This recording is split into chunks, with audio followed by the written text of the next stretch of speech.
You know, there's an old phrase, an old adage, so to speak. If you can't beat 'em, join 'em.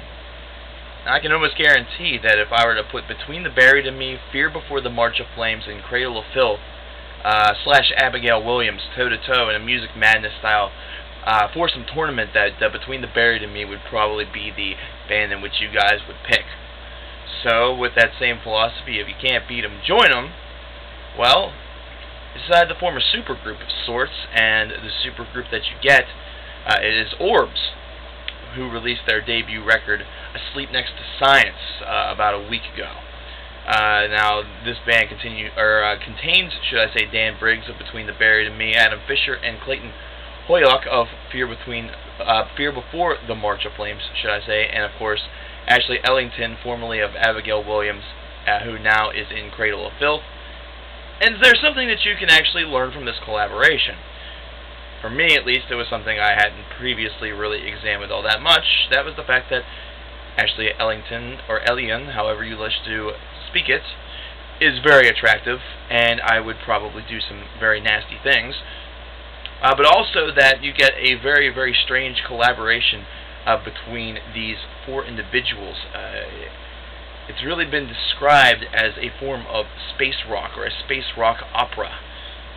So this is something that is a little bit out of context, or out of the typical batting range of these three particular bands, four if you count Ashley's former work in Abigal Williams. Now, Sleep Next to Science was one of those albums that really just piqued my interest due to the fact that they were mentioning the word space rock within the same breath of mentioning the names Between the Buried and Me, Fear Before the March of Flames, and Cradle of Filth.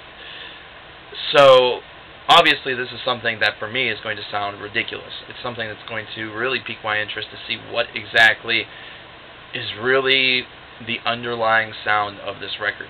Is it really as accurate as they state, or is this one of those times where the little sticker that's on the front of the CD is actually more of a faux pas? So, curiosity gets the best of me, and Asleep Next to Science falls into my lap, and I'm able to take a listen to it. And there's one thing that you should note that bears many, many similarities, especially to Between the Buried and Me, and that is the presence of a track that has both an A and B, which is something that Between the Buried and Me has, of course, made very famous and made use of multiple times. In this particular case, it's not at the beginning of the record, it's actually in the middle of it. It's entitled The Northwestern Baratories, Part A being entitled We the Animal, and Part B being entitled Kid Cancer. Secondly, the second thing that you'll notice that is very similar is the very lengthy song tracks, such as People Will Read Again, which clocks in at just under 10 minutes long, and of course the long finale, Eclipsical, which clocks in at over 14 minutes. However, whenever you take a listen to this particular work, it's something that is unique to say the least. Now, the vocalist is Adam Fisher of Fear Before the March of Flames, so it isn't a Between the Buried and Me style vocal 100%. Not to mention, of course, you will hear Ashley from Cradle of Filth and Abigal Williams fame, as I mentioned before, also performing some backup vocals while she's also doing keyboards. They actually don't have a listing for her as the backup vocalist, but you can clearly hear it on People Will Read Again, so it's something that perhaps may have gone uncredited, unless Adam Fisher really got kicked hard, and squaw in the nuts. This is one of those records that really comes out that is extremely unique, and almost deserves a review based upon its uniqueness and its uniquity, if I am to invent words, so to speak. So, let's take a look. Let's do a rundown here. It's 9 tracks long, clocks in at 66 minutes and 42 seconds. So for a side project, it definitely fits the bill of long, lengthy, and something that they have thought about for a while. Not to mention, it's very well done. This is something that actually combines the talents of a couple of very talented musicians. Now, I must confess, whenever you speak about those 4 bands that I have been saying throughout this review, the one that I listen to most frequently is, of course, Between the Buried and Me. Secondly would probably be Cradle of Filth. However, most of those plays would definitely be perhaps prior to 2008. It's really not a band that I've really listened to all that much in recent memory. And whenever it comes to Abigal Williams, I've barely, if ever, listened to them. And Fear Before the March of Flames, Yet another situation where you could probably search my Last FM account until the cows came home, and you may be lucky if you were to find a couple of hits. So this is a collaboration where I had some expectation, but at the same time, nothing too much. Didn't really know too much just how exactly the pieces would turn into the whole. So I was pleasantly surprised. There's a lot of things about this album that reminded me of Between the Buried and Me, and it makes actually perfect sense considering Dan Briggs was the man who was in control of the guitar work. So it really bears no surprise. Whenever you have a man like that doing your guitar work, he actually has a very signature sound.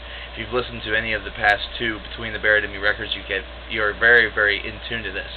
However, there is a lot of exploration with this. He's able to explore the space rock universe with his particular tone by using some very futuristic sounds, by really taking his particular style and molding it for the particular project. And that's something that really sometimes for a guitar player who's been dead set in his ways is a little bit out of an element. It's sometimes difficult to do, so you have to give the guy some props. Of course, the keyboards by Ashley are very free-flowing, they're very present throughout, and they're ethereal. They're very wonderfully laced. The only thing that I sometimes have a problem with, honestly, is Adam Fisher's vocals. And if this is what Fear Before the March of Flames sounds like, especially on some tracks such as Something Beautiful, it gets to be a little bit annoying, I hate to say it. And that's probably the one part about this whole entire album that I can really say is sort of a negative. And it's really not a very distracting point, it's just something that can keep you from perhaps going through the whole 66-minute, 42-second long experience in one sitting and be willing to, well, bear through it. So, the one thing about this, it's a very, very good side project musically, and it's something that is definitely outside the ranks. And let me tell you, whenever you take a look at this, it definitely attracts attention. Cool thing about this also is that this isn't just a side project that they're going to be doing studio albums for. They also have a tour plan for this particular record that's going to be taking place this coming fall. So if Orbs comes to a city near you, or ends up touring with a couple of bands and comes to a city near you, definitely check them out and know that from the Cover Killer Nation channel, you've known about them, but you've known about them mainly because of their personnel. So let me run down the 9 tracks real quick. The reason why is because there are some interesting song titles. Track 1 is Sayer of the Law. Number 2 is A Man of Science. Number 3 is Megaloblastic Madness. Number 4 is, of course, the Northwestern Baratories, A, We the Animal. Track 5 is Kid Cancer, Part B. Track 6 I always kind of liked because it says People Will Read Again. 7 is Something Beautiful. 8 is Lost at Sea, and 9 is Eclipsical. I think that they're neat because they do sort of centralize around the theme of space, of exploration, and everything like that in a certain format, except for kind of the middle of it. The middle of it is it really doesn't seem like it would fit with that particular idea. You know, you could see Something Beautiful, Lost at Sea, and Eclipsical to really reflect space. You could see Sayer of the Law almost to represent a godhead that would be something that would be considered the heavens. Heavens, of course, referring to space. Man of Science, of course, someone who could explore space, such as an astronomer. And Megaloblastic Madness, let's face it, if you're dumb like me, it just sounds fucking cool. But the Northwestern Baratories, We the Animal, and Kid Cancer, and People Will Read Again? No. At any rate, this is one of those side projects that I just had to check out, and it's actually fairly worth it. If you can get past Fisher's vocals, if you're a fan of Fear Before the March of Flames, and this is the vocals that he typically employs, then really this album's going to be perfect for you. You're going to enjoy it a great deal. So, for that particular reason, I have to say that this is an 8 out of 10. I think this is going to be an album that's going to fall just short of making it to the top 20 list. But you know what? This is one of those bands where I would like to see them do something else. I would like to see them make a second album, and I'd like to see how they would grow. And that's something that for some side projects is very difficult for me to admit. And since we're speaking of Cradle of Filth, Sarah Jezebel Deva's Angitoria project is case in point. I don't want to see her ever make a second CD, which she may have, I don't know, because I completely ignore that bitch. She should have never made number 1. But that's just me. So, Orbs, Asleep Next to Science. Give it a listen, and tell me your reaction to it. I want to know. Take care, guys.